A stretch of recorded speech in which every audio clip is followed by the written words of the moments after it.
The Youth Need It, September 18th, from a devotional entitled God's Amazing Grace by Ellen G. White.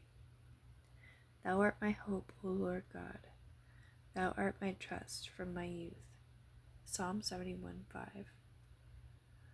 There are among us many young men and women who are not ignorant of our faith, yet whose hearts have never been touched by the power of divine grace. How can we who claim to be the servants of God pass on day after day, week after week, indifferent to their condition? If they should die in their sins unwarned, their blood would be required at the hands of the watchmen who failed to give them warning. Why should not labor for the youth in our borders be regarded as missionary work of the highest kind? It requires the most delicate tact, the most watchful consideration, the most earnest prayer for heavenly wisdom.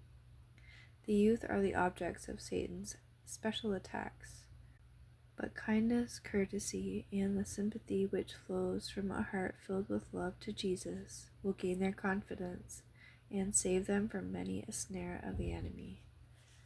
The youth need more than a casual notice, more than an occasional word of encouragement. They need painstaking, prayerful, careful labor. Often those who we pass by with indifference, because we judge them from outward appearance, have in them the best material for workers, and will repay all the efforts bestowed on them. Seventh-day Adventist parents should more fully realize their responsibilities as character builders.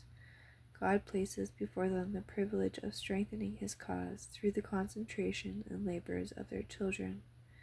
He desires to see gathered out from the homes of our people a large company of youth who, because of the godly influences of their homes, have surrendered their hearts to Him and go forth to give Him the highest service of their lives. Directed and trained by the godly instruction of the home, the influence of the morning and evening worship, the consistent example of parents who love and fear God, they have learned to submit to God as their teacher and are prepared to render Him acceptable service as loyal sons and daughters. Such youth are prepared to represent to the world the power and grace of Christ.